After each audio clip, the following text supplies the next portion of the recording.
João capítulo 4, do verso 43 ao 54. Esse é o segundo milagre de Jesus. Jesus começa, vocês lembram o ministério dele? O primeiro milagre é a transformação da água em vinho, né? A festa de casamento, lá na cidade de Caná da Galileia. E 4 a partir de qual, Sérgio? a partir do 43. E esse é o segundo milagre narrado, né? João 4. Mesmo porque não se sabe se provavelmente houveram mais milagres, mas narrado, escrito, testemunhado, registrado, esse é o segundo, né? Então, eu queria que cada um lesse um versículo a partir do 43, depois a gente conversa um pouco sobre isso, mas vamos prestar atenção na história, no que está acontecendo, na postura das pessoas envolvidas, né? E vamos tentar trazer isso, ligar isso com hoje, com o que nós podemos aprender, nós hoje, com essa experiência desse homem que foi buscar Jesus. Vamos ler então? Começando pelo Hamilton. Passados 2 dias, partiu dali para a Galileia. Próximo eu. O próprio? Não estou conseguindo ler com essa João claridade. 4. Com letra? 43. 44. Posso? Pode, postura para você, para ter coisa aqui. Porque Jesus mesmo testificou que um profeta não tem honra na sua própria pátria. Quando chegou a Galileia, os galileus deram-lhes boas-vindas. Eles tinham visto tudo o que ele fizera em Jerusalém, por ocasião da festa da Páscoa, pois também haviam estado lá. Dirigiu-se de novo a Caná da Galileia, onde da água fizera vinho. Ora, havia um oficial do rei, cujo filho estava doente em Cafarnaum. Quando ele ouviu falar que Jesus tinha chegado a Galileia, vindo da Judéia, procurou e suplicou-lhe que fosse curar seu filho, que estava à beira da morte. Então Jesus lhe disse: se não virdes sinais e milagres, não crereis. Rogou-lhe o oficial: Senhor, desce antes que meu filho morra. Jesus respondeu: pode ir, e seu filho continuará vivo. O homem confiou na palavra de Jesus e partiu. E descendo ele logo, saíram-lhe ao encontro aos seus servos e lhe anunciaram, dizendo: o teu filho vive. Quando perguntou que horas o seu filho havia melhorado, eles lhe disseram: a febre o deixou ontem, a hora 7. Com isso reconheceu o pai ser aquela precisamente a hora em que Jesus lhe dissera: teu filho vive. E creu ele e toda a sua casa. Esse foi o segundo sinal miraculoso que Jesus realizou depois que veio da Judéia para a Galileia. Então vamos orar? Pai querido, nós te agradecemos por essa oportunidade de estarmos aqui de novo, reunidos, pela vida de cada um aqui, de cada família aqui representada. Pedimos a tua presença, o teu consolo, o teu conforto, a companhia com aqueles que não estão aqui. E pedimos que o teu Espírito dirija esse momento, que lendo a tua palavra nós desejamos entendê-la segundo o teu querer, segundo a tua vontade. Assim que nós oramos em nome de Jesus. Então, o que temos a dizer, né, sobre essa história tão singela, simples, mas que traz uma lição bastante preciosa. Então, eu queria que vocês comentassem quais as suas impressões a respeito desse texto e, à medida que a gente for discutindo, a gente vai entrando naquilo que foi me chamado a atenção quando eu ouvi isso. Sobre milagres, o que tem me incomodado um pouco é o seguinte, nos pastores televisivos, o objetivo do culto é o milagre, né? Em alguns deles, né? E na minha percepção, aquilo parece muito falso, né? Mas eu acredito que daquele bolo ali tem realidade, milagres de verdade. E que eles acontecem e só não dá pra gente saber o que é o que, né? Mas eu vou fazer uma colocação sobre isso interessante, que eu não acho que nesses momentos acontece algum milagre. Eu não acho que acontece algum, não acontece nenhum. Eu não sei se a minha impressão tem algum embasamento na Bíblia, mas eu acho que o propósito do milagre ali não é a cura. O propósito do milagre ali é a audiência. E com certeza Deus não iria partilhar desse tipo de situação.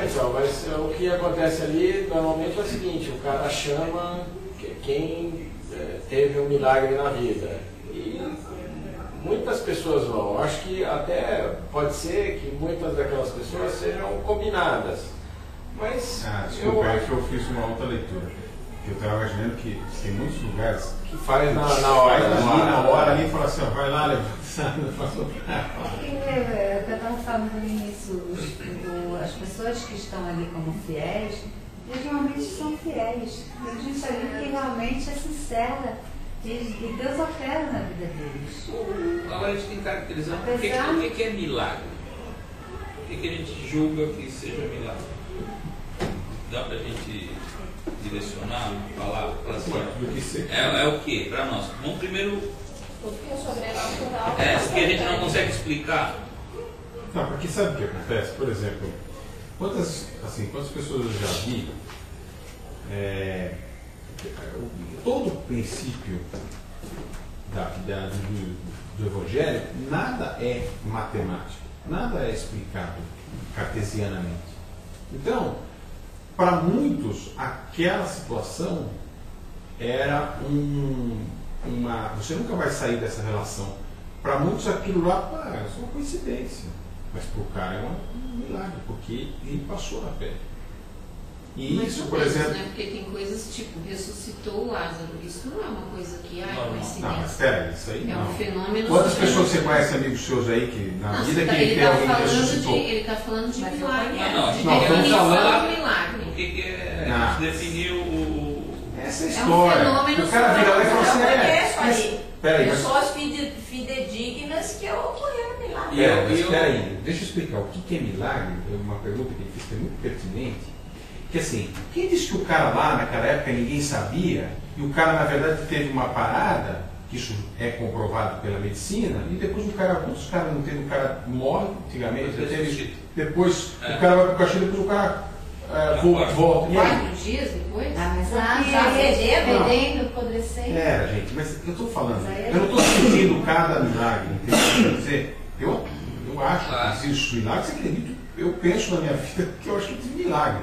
Mas o ponto é que nada disso é 100% cartesiano que você vai conseguir provar. Sim. Que aqui tudo bem, mas por exemplo, dentro do que você falou, foi as pessoas fidedignas que aconteceu isso. Vocês, olha gente, às vezes eu posso dizer que eu acho que podem ter tido muitos milagres que as pessoas nem sabem que aconteceu. Eu conheço o caso. E que a pessoa, por exemplo, eu já ouvi histórias, a pessoa falar, o cara falou que eu fui no médico e eu ia morrer, depois não sei o que, eu fui no sei o que, eu orei, pai, vou lá no médico e o cara falou, não tem mais nada. O cara falou, como é que pode isso? Exames, né? Exames, isso aí. Tá, só que o que acontece? Quem que diz, olha, de repente, essas coisas não podem acontecer e o cara vai acreditar. De repente trocaram um exame, ele acha que ele estava mal mesmo e nunca mais vai explicar. Pode ser que não seja uma grande mentira. Não mentira intencional. O cara, pode ser verdade. e pode ser verdade que inclusive o cara nem saiba. Pode acontecer milagre na sua vida que você nem saiba. Então, essa colocação do milagre é nunca 100% você vai ter certeza. Se você tiver fé que foi um milagre, para você foi um milagre. Então, mas Isso não é 100%. É o que eu estou falar, dizendo, não é 100% explicativo. Pode não ter Olha, está acontecido, mas comprovado pra aqui você- que o cara fez um milagre. Isso eu quero dizer. Meu tadinho, eu e Esther temos tudo. Não, mas pelo que eu estou entendendo, você está dizendo o seguinte, vai, eu tinha um tumor, tinha laudo do tumor, tinha um exame de sangue, tomografia, tudo, e de repente aquilo sumiu, porque do nada.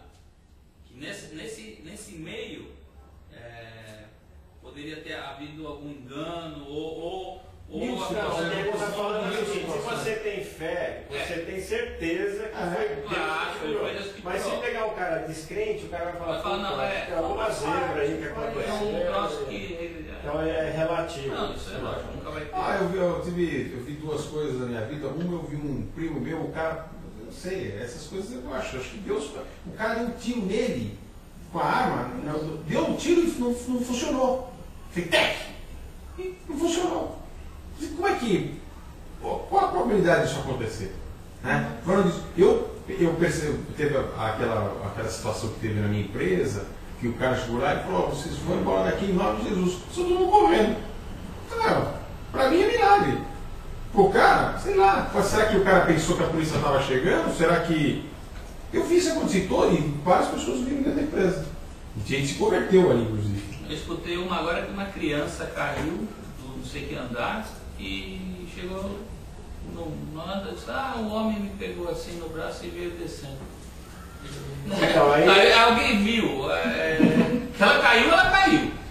Mas vamos Né? voltar ao texto e vamos voltar ao assunto do texto, mas vamos tentar contextualizar melhor. Eu acredito que no tempo de Jesus não tinha tanto milagreiro quanto tem hoje, né?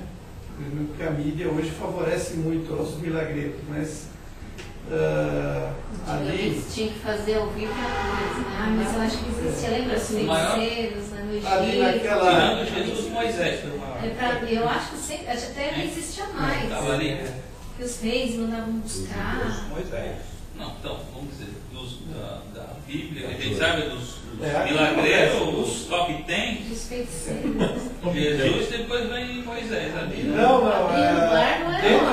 dentro do contexto judaico, Não, mas né, dos profetas, né, não vou falar mas dos profetas judaicos, e Jesus estava sendo anunciado como profeta, porque antes de Jesus, durante 400 anos antes de Jesus aparecer, não tinha surgido nenhum profeta em Israel. Né? Então estava uma secura de profetas, um lapso de muito tempo. E os profetas mais conhecidos, assim, que tinham um ibope alto na questão de milagres, né? Eram Elias e Eliseu, se não me falha a memória. Né? Eram os que tinham produzido milagres, profetas que produziram milagres fantásticos. E Elias, Elias que fez cair numa demanda lá com os profetas de Baal, ele fez uma aposta com os caras. Os caras estavam duvidando de Deus, do poder de Deus, e ele falou, bom, faz o seguinte, vocês vão colocar eu vou fazer cair fogo do céu e vou acender esse altar, né? E se isso não acontecer, eu dou a mão com a toalha e eu. Isso tem aquela música. E aí os caras jogaram água, fizeram tudo o que podiam fazer para não ter possibilidade de queimar lá. E Elias orou E o fogo desceu. Né? E Eliseu, eu não lembro, foi do martelo, Eliseu, foi, né? Eu não lembro dessa. Mas é um negócio de martelo que boiou sobre a água, que é uma coisa fisicamente impossível, né? O ferro por essa idade. Então eles tinham essa fama, eles eram Elias, de serem os profetas que produziram milagres. Mas isso, imagina, depois de tanto tempo e mais esses 400 anos, aparece então Jesus sendo anunciado como profeta, né? E fazendo milagres. E o nosso amigo aqui, o oficial, ouvindo isso acerca de Jesus, e numa circunstância que eu acredito que cada um de nós se não passou alguma coisa parecida, né? Mas diante de uma enfermidade de um filho, e sabendo que existia alguém que fazia milagres, né? Então esse cara foi procurar a pessoa certa, né? Porque se o cara transforma água em vinho, o cara é poderoso, né? O cara faz e sabe lá quais outros milagres que Jesus tenha feito que não foram relatados nesse espaço de tempo, né? Entre o primeiro e esse milagre aqui. Então nós temos aí duas figuras importantes, né? Para ocorrer o milagre, e um é quem vai fazer o milagre e o outro quem vai receber, o receptor do milagre, né? E aqui uma circunstância de legítimo, né? O cara procurando Jesus para que o filho dele fosse curado. E Jesus então chega para esse cara e fala assim: olha, vocês não podem viver, né, sem que se veja um milagre. O que Jesus estava querendo então ensinar com isso? É a questão da motivação, né? Também entra a questão da motivação. Qual é a motivação que me leva a procurar Jesus? Acho que essa é a grande pergunta. Qual é a grande motivação que levam as pessoas a encherem os templos evangélicos hoje? Eles estão atrás de Jesus ou estão atrás da cura? Estão atrás de Jesus ou estão atrás de resolver um problema particular? Então essa é a questão. Atrás de prosperidade. Estão atrás de prosperidade ou estão atrás de Jesus? Mas acho que até mais interessante que isso é essa leitura. Olha que coisa importante aí. Estão atrás de cura ou estão atrás de Jesus?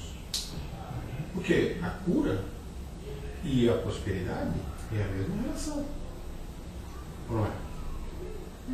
Quer dizer, você foi lá com um propósito que você quer cura, você quer dinheiro. É uma barganha, né? É uma É um barganha. propósito. Então não é mais nobre ou menos problema.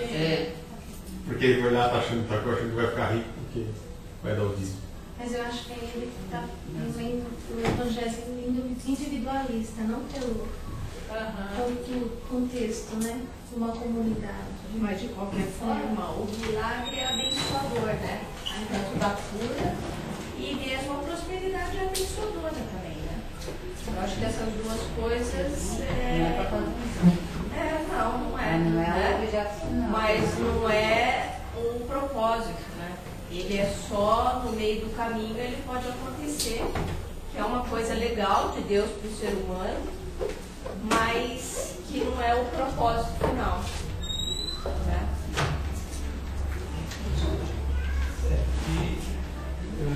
Mas esse cara, ele foi a Jesus porque ele queria um favor pessoal, né? Favor pessoal.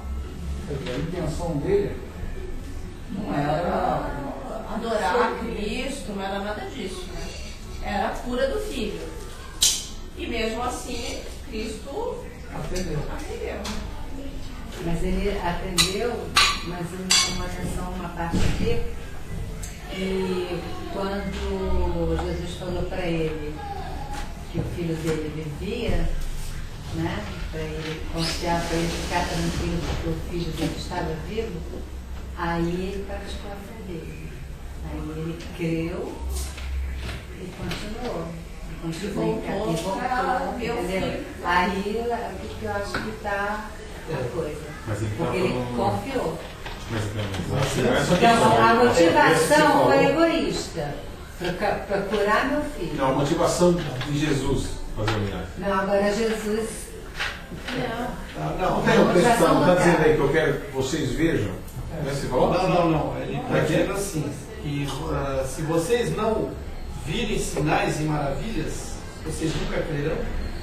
Quer dizer, se vocês são movidos a sinais e maravilhas para poder crer.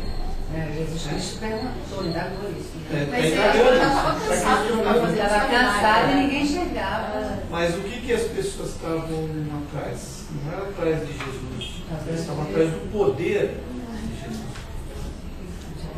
De benefícios, né? O poder que podia gerar benefício. Então o que a gente vê hoje é isso. E as pessoas têm buscado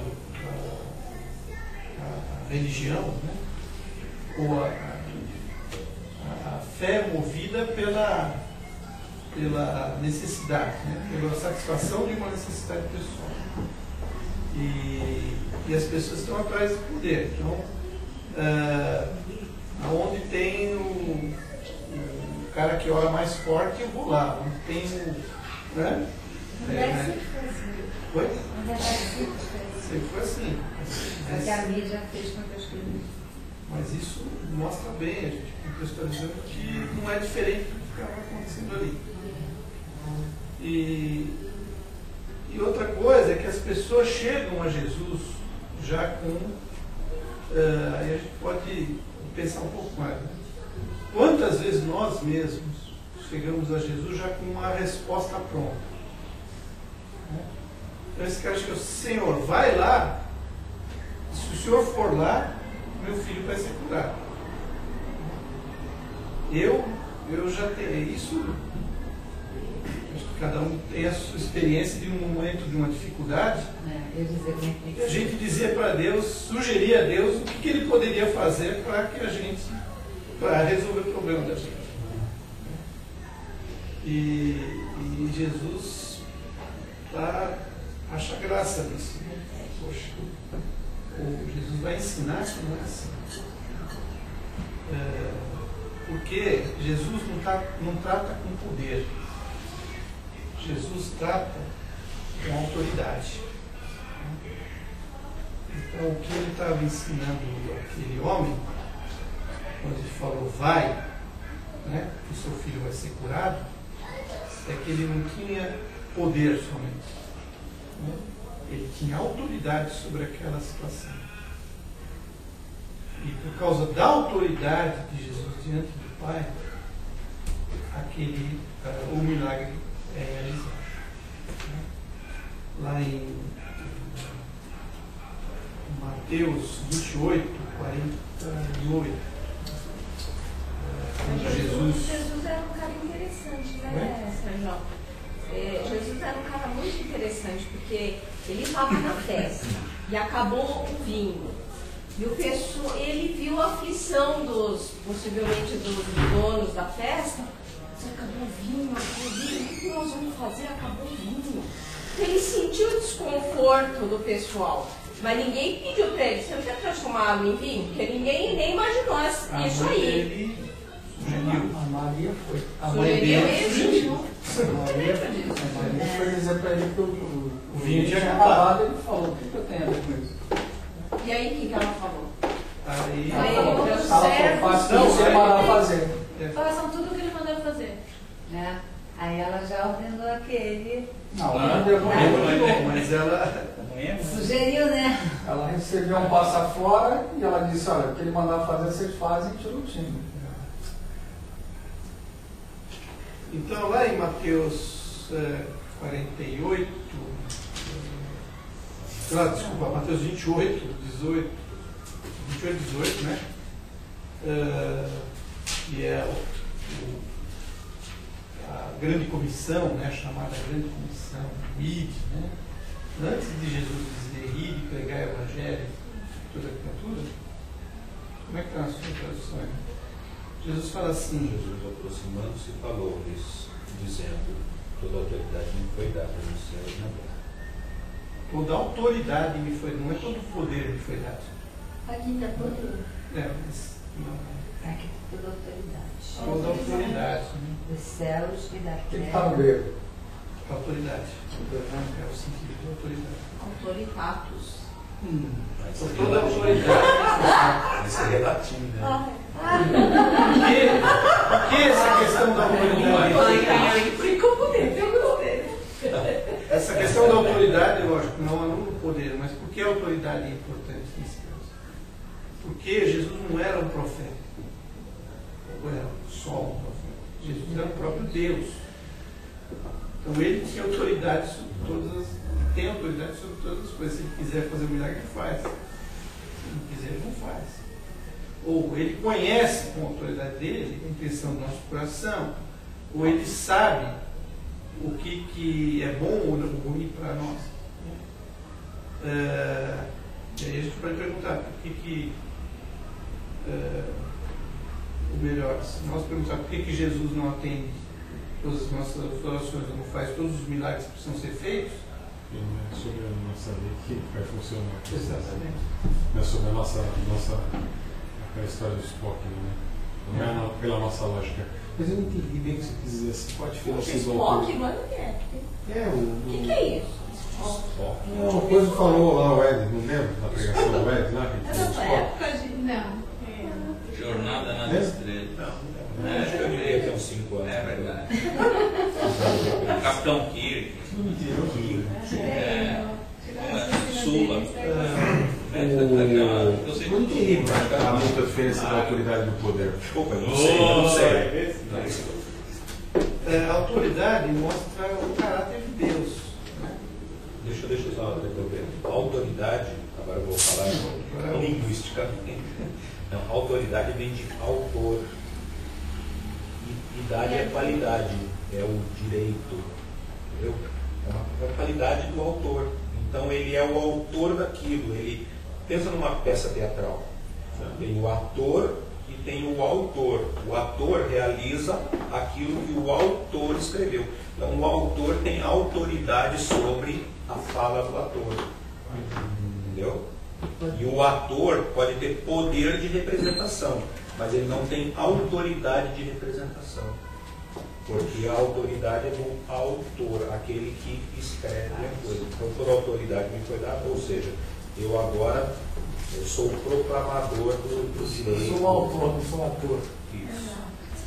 Então, Ficou muito clara a diferença, né? Transparente. Ficou muito claro. Era tão dúbio, tão. Ó, minha A gente vida agora tem confundia sentido. tanto. Eu fiquei pensando. Então é isso que Jesus está.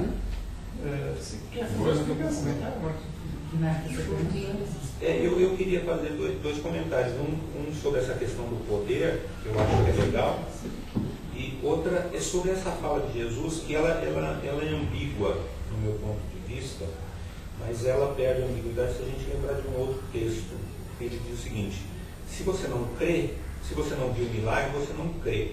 Parece que ele está incitando a gente a pedir milagre, né? No primeiro momento fala, peça milagre, porque a partir de que você vê o milagre, você vai crer em mim.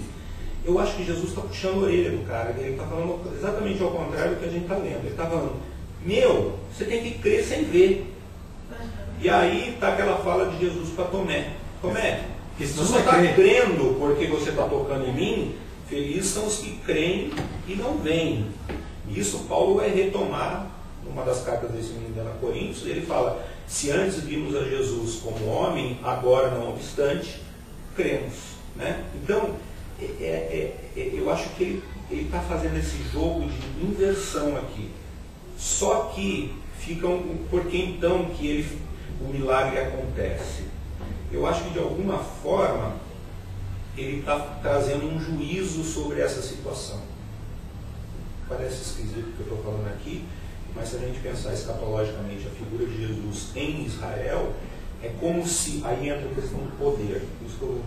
Parece que ele faz o seguinte: eu vou fazer isso para vocês depois serem julgados por terem tentaram tomar posse de Deus. Aí entra a questão do poder. Por quê? Quem tem o poder aqui não é Jesus. É o cara. Porque o cara fala o seguinte: quem pode liberar meu filho? Jesus. Jesus, você tem que ir lá na minha casa. Ele está falando, você tem que fazer o que eu estou mandando. Jesus fala: pô, se eu não fizer o milagre, você não crê? Né? A resposta mais ou menos Ele fala: então vai que já está curado. É como se Jesus se submetesse a um poder humano, para que, em submetendo, realizar o que o homem quer que ele realize, para depois julgar essa situação. E o juízo vem sobre Israel logo em seguida, né? Queda no ano 70, a destruição do templo, tudo aquela loucura que aconteceu, eu acho que está dentro de um parâmetro de juízo. E por isso não foi dado poder a Jesus, foi dado a autoridade a Jesus. Porque ele está fazendo uma inversão de valores. Ou seja, a igreja não é lugar de poder, é lugar de autoridade. E o que está desculpa, só pegando esse gancho, o que está acontecendo hoje, e a busca do Evangelho, é que as pessoas estão buscando poder. O poder. Né? E o que agora, é um poder invertido ainda, é um poder como desse cara. Eu vou na igreja porque Deus, com o poder dele, vai me curar. Então Deus já ficou refém da minha fé. Eu tenho o culto do Espírito Santo, tenho o culto da cura, tenho o culto da restauração de família. Por quê? Porque nós enjaulamos Deus naquele lugar e naquele dia Deus vai ter que realizar aquilo que alguém disse que ele vai realizar. E até as orações, percebe? Aí é como se Deus ainda estivesse falando: você só crê por o que está acontecendo? Tá bom, eu vou fazer isso, mas para trazer juízo sobre você, não para trazer libertação. Porque se a gente olhar na cruz, só para complementar essas coisas que olhar na cruz, quem estava na cruz com Jesus? Esse cara não estava. Por quê? Porque a crença dele é uma crença no poder. Agora, a hora que aquele homem se despiu do poder na cruz e só tinha autoridade na cruz, então todos os que buscavam poder caem fora. Falou: opa, esse cara não tem poder, porque se você é filho de Deus, sai daí. Não foi o que falaram para ele? E ele falou: não, Pai, perdoa-lhes. Por quê? Porque ele tem autoridade de proclamar perdão, mas ele não tem poder para tirar de si mesmo aquela ignomínia, aquele malefício da humanidade. Então eu acho que aqui Jesus está dando uma pancada federal. Não é busquem milagre para crer, é não busquem milagres, porque a verdadeira fé não vem do milagre, vem de uma outra relação. Aí tem outra coisa, tudo bem, se eu entendi o que você está falando, mas a gente já creu, já passou dessa fase de crer ou não crer por causa de milagres, mas a gente não pode pedir por milagres. Por exemplo, o filho que está doente. Pedir você pode, só que não é a lógica de Deus. Você pode pedir, mas o que deve estar em voga é a autoridade de Deus sobre aquela circunstância. Qualquer situação da sua vida. Ele então, posso orar, não tira a nossa então, mas vamos dizer, você pede legitimidade de pedir. Sim, mas a legitimidade está quando eu me coloco diante de Deus, pedindo um milagre, mas reconhecendo que, ó, Senhor, o Senhor tem toda a autoridade sobre isso. Né? Seja feita a tua vontade. Me mostra aquilo que o Senhor vai fazer em mim, né? Antes de fazer qualquer coisa. Um detalhe interessante transformar a minha vida. fez uma pregação interessante um tempo atrás aí, falando sobre o arte de Deus se move. Então, não significa que vai atender. Pode ser que atenda, pode ser que seja isso, mas pode ser que não seja o entendimento que Deus tem para aquela lógica, para aquele processo. Então, pedir, tudo bem. Por isso, eu acho que tem uma coisa que acho que o senhor estava terminando, acho que colocando isso aí. Eu também, eu sempre oro, mas eu oro para que ó, Deus cuida aí, continua cuidando. O que eu quero é isso, mas olha, só que se cuida aí, eu acho o que eu vou fazer, né? O que vai acontecer comigo? A gente discutiu aqui, foi o Marcos, lembra, que o maior índice de ateísmo foi logo após a Segunda Guerra Mundial, não é isso? Então aí caracteriza isso que você está falando, que o povo pedia, pelo amor de Deus, me salve, e a bomba caía, morria, matava, e aquelas pessoas que sobraram, não vai acreditar em Deus depois de uma guerra. E acabou o poder ali, não é? Acho que isso que você falou encaixa nesse negócio direitinho. Buscando um Deus de Não, poder. porque é o que você falou. Se o cara, ele falou um exemplo. Se eu pedir pro meu filho, igual, eu tive um caso na família, cara, vocês sabem. Eu tive ali meu sobrinho internado, não sei o que eu pedi. Não foi só eu, minha mãe, todo mundo pediu e o menino foi embora. Cara, te dá vou te falar, meu. É duro depois você vir acreditar em Deus, depois que aquilo acontece na vida. Só que você tem que, é isso que você falou, tem que acreditar sempre, infelizmente.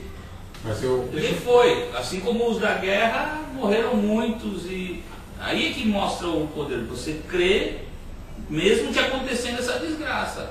É legal você ser rico, bonitinho, famoso, aí é fácil acreditar em Deus. Quer você tomar pancada, morar debaixo de viaduto, as coisas dar errado, não sei o que, aí você vem falando, eu acredito em Deus. Mas às vezes boa, você se então? revolta contra a autoridade. Você está querendo poder. Não. Então, mas vontade. é isso que ele está questionando. O poder Mas não que o vontade, ser humano autoridade. quer o poder, né? Quer o poder e não o crer. Mas E a gente o que o crê ser humano quer é colocar Deus em movimento. em movimento. E Isso. manipular Deus. E manipular Deus, é isso daí. Porque na verdade o poder está em mim e não em Deus. Em Deus, E eu inverto a situação e Jesus está falando exatamente dessa Sim. inversão. Você está crendo porque você teve o poder de me levar a fazer essa coisa, então essa não é uma fé. Isso daí é um jogo. e essa Mas coisa- sobre o outro lado da moeda, que é assim, pensa sobre o prisma, até porque quem viu o milagre, ele depois deixou de ter, no caso, mas teve um que deixou de crer depois. Viu o milagre e depois deixou de crer. Depois Os morre. leprosos só botou um. Então o que acontece? Não é você ver o milagre que vai fazer você crer. Não.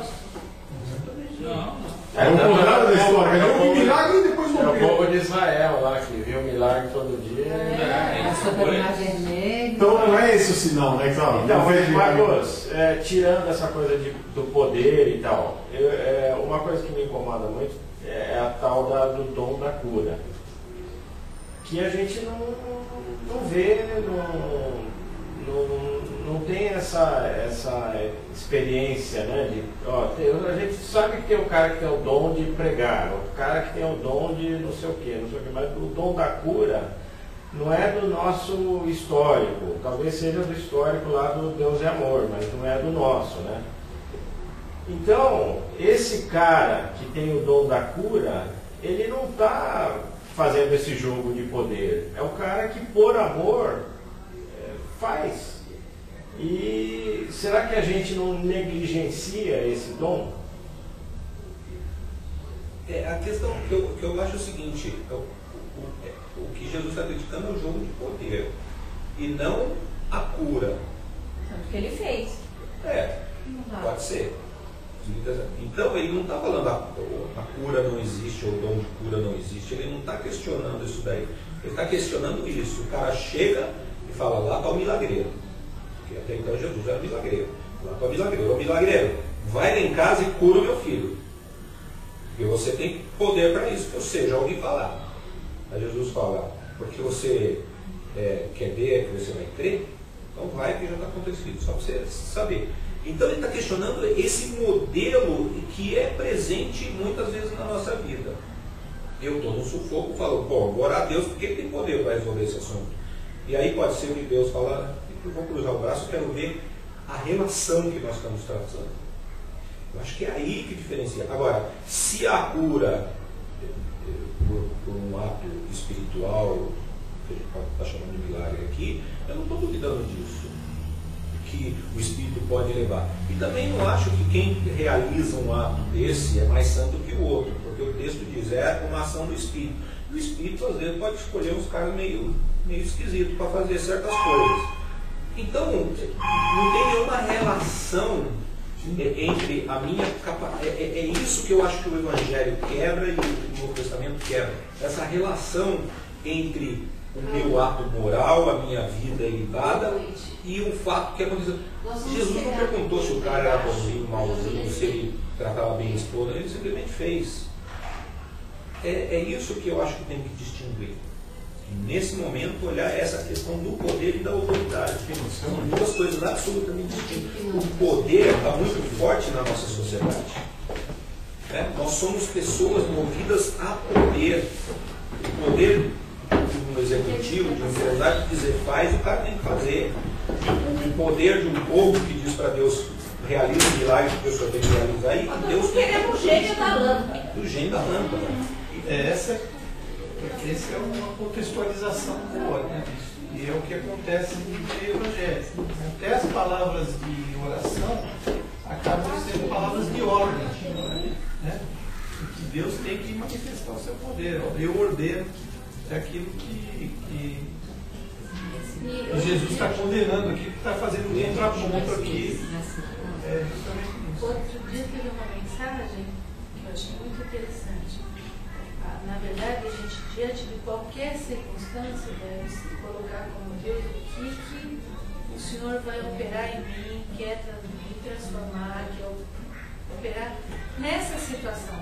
Me torna sensível a isso. Refletir a sua luz. O reflexo da luz de Deus. E não manipular. E não Deus.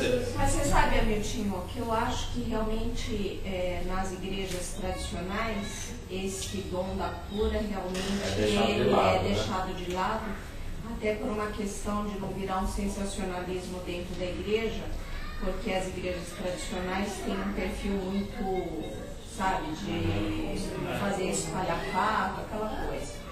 Agora, nas igrejas pentecostais, isso é muito frequente. Nós vivemos isso, porque a gente participou de um grupo pentecostal, né?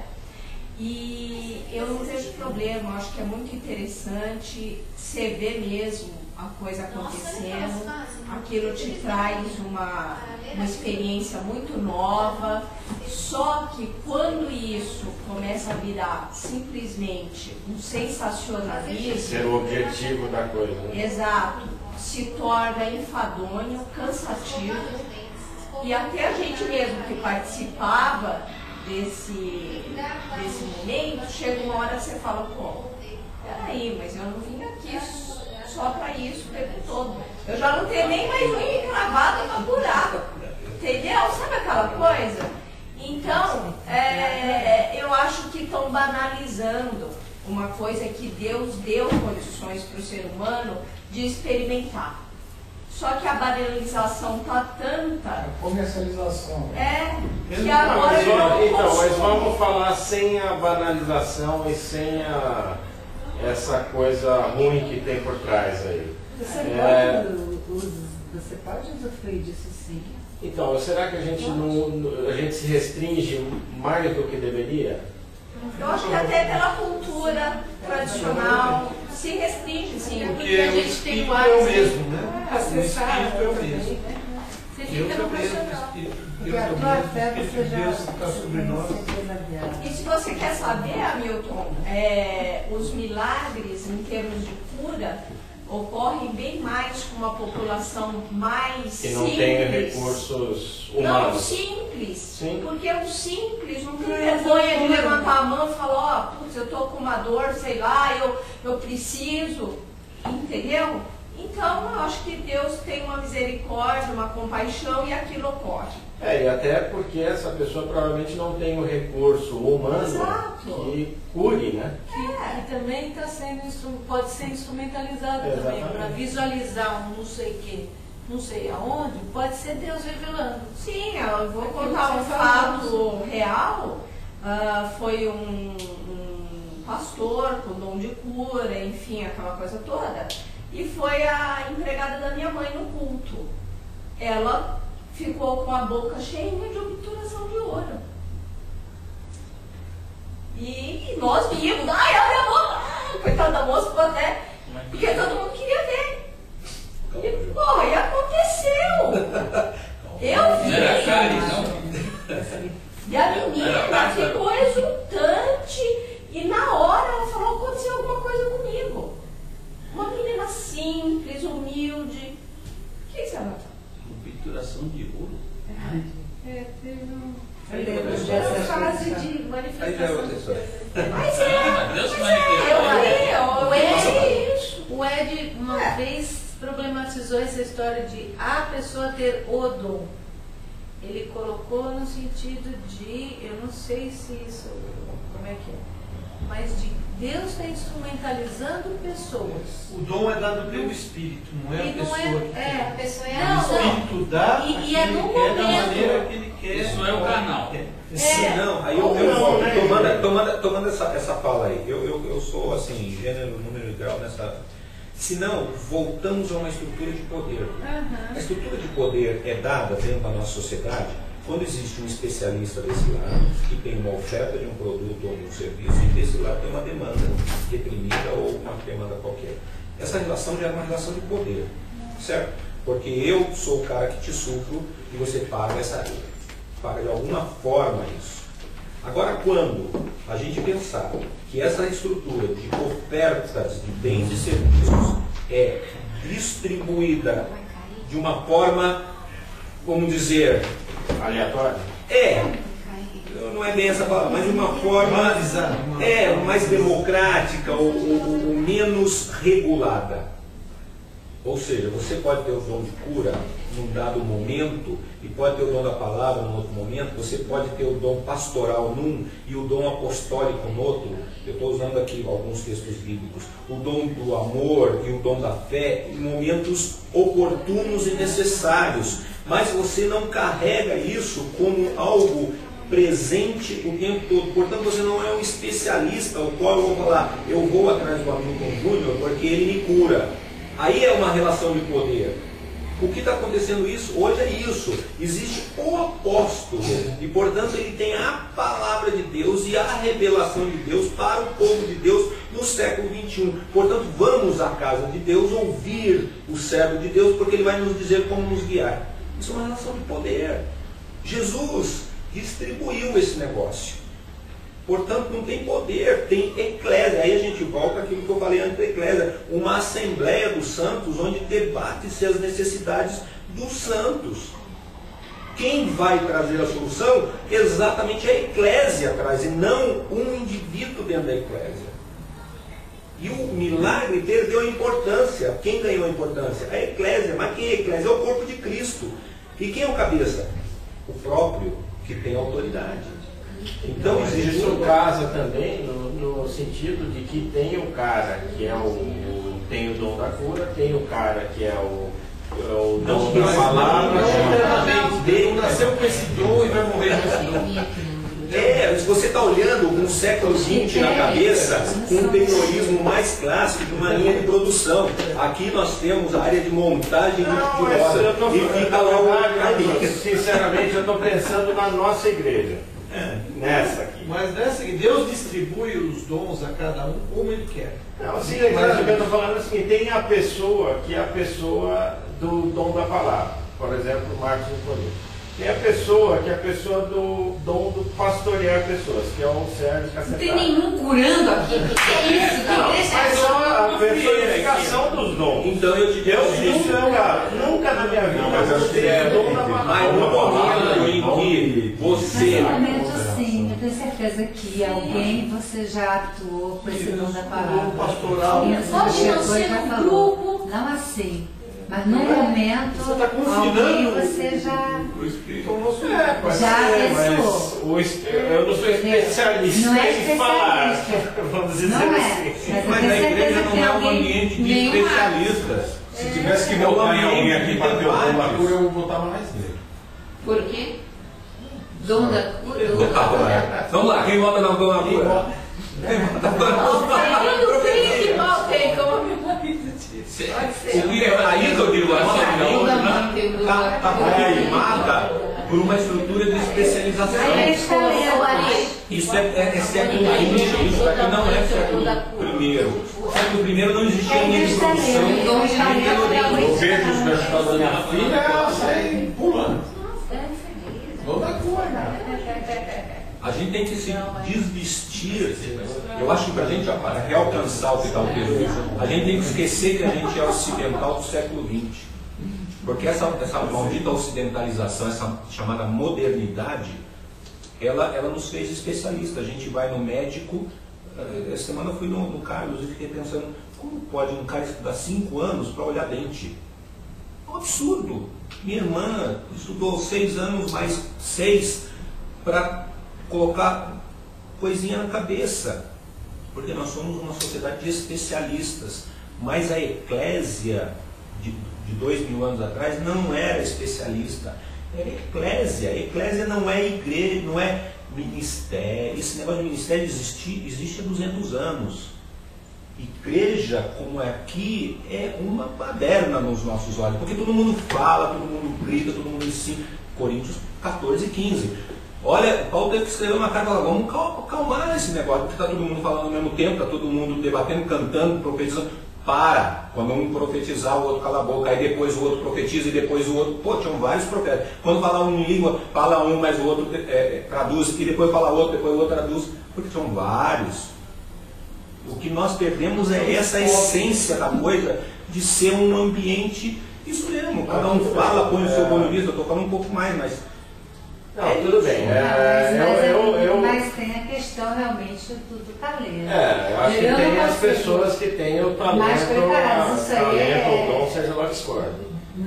Você estuda filosofia? Não, mas você consegue estudar filosofia, consegue enxergar coisas aqui na palavra de uma forma diferente, mas não total. Não total, mas porque realmente existe. Vamos dizer assim, você tem 90%. Eu chamaria de bom talento. Vamos falar em porcentagem. Eu consigo entender o que você me fala. Então, acho que você está confundindo habilidade, né? Tem pessoas que têm mais facilidade, você tem mais facilidade com números, ou tem mais facilidade com áreas biológicas, né? Facilidade, habilidade, com o dom da cura não tem nada a ver. Ou com o que se deve fazer dentro da eclésia. A eclésia é o uso de habilidades, mas visando algo que não é exatamente, por exemplo, um milagre. Mas é esse encontro de gente, Deus, se refletir sobre Deus, cada um dentro da sua habilidade. Alguns têm, vamos dizer, a facilidade de falar, porque já fala há mais tempo também. É a história do professor. Mas ele não é que ele é o bambambam. Ele aprendeu com mais tempo, desde os 14 anos até os 46, falando no meio de uma igreja, você não aprendeu, tá mal. Então, é isso. E o outro está mais recente, então ele ouve mais. Mas daqui a algum tempo ele vai aprender.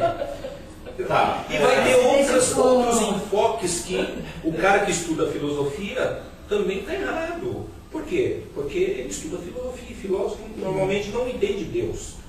Ele entende. Mas, Marquito, se interpretar, eu acho que é legal a nossa dinâmica. Mas, levando um pouco para o lado que o Hamilton está falando, será que ao longo do caminho a gente realmente não perdeu algumas coisas que estão disponíveis? Então, esse eu queria voltar. Então, na verdade, assim, aproveitando esse gancho que você falou aí da experiência de vocês no mundo pentecostal, sim. A gente não deveria exercer mais esses buscar essa sensibilidade com Deus, esse caminho. Por exemplo, uma situação que para mim foi muito perturbadora, que foi a doença do João. Então, na minha cabeça, assim, tinha que ir os pastores lá e pedir para ser curado. Mas, assim, eu não sei, é isso ou não? Não deveríamos, por exemplo, criar expectativa no João? Ou será que isso nos... Ou será que isso poderia funcionar? Poderia funcionar é uma palavra ruim, né? Mas, século XX funciona. Mas entendeu? Não, mas Hamilton não é isso, que não é o fato de o cara, ele exatamente não tem autoridade, todos têm autoridade. Lembra uma coisa interessante? Então, mas como você tem autoridade para fazer? Não, então, mas a gente, eu acho que a gente não experimenta. A palavra, eu acho que é essa. É o que ela está falando, né? Acho que a gente está... É verdade. Eu, há um tempo atrás, não sei se aconteceu que o Renato falou para mim, falou, Ari, eu não tinha mais o que fazer, que a Anne chorava. Ele falou, vai lá, não tem mais o que fazer. O médico já falou, tem que fazer, tem que ficar aí esperando. Não pode ter mais nada a fazer. Então faz o quê? Então ele falou assim, então você vai lá e usa de autoridade, pede para parar. E isso pode ser não. Agora, o que é muito bom para quem está com algum problema como esse? É ter as pessoas do lado que são o seu calor, né? As pessoas que vão te abraçar, vão te suportar. E aí é evidente que, por exemplo, às vezes a figura do Marcos, do Sérgio, né? São pessoas, eles, além do, quando eu assim que eu enxergo, né? O líder de um grupo, né? Que no caso é o pastor, ele é o... Você quer fazer qualquer coisa, a referência, a sua referência é o pastor, né? Então, é a pessoa que vai te gerar mais conforto. Mas eu tenho certeza que, por exemplo, tanto quanto é uma relação de alguém muito próximo para ter esse conforto.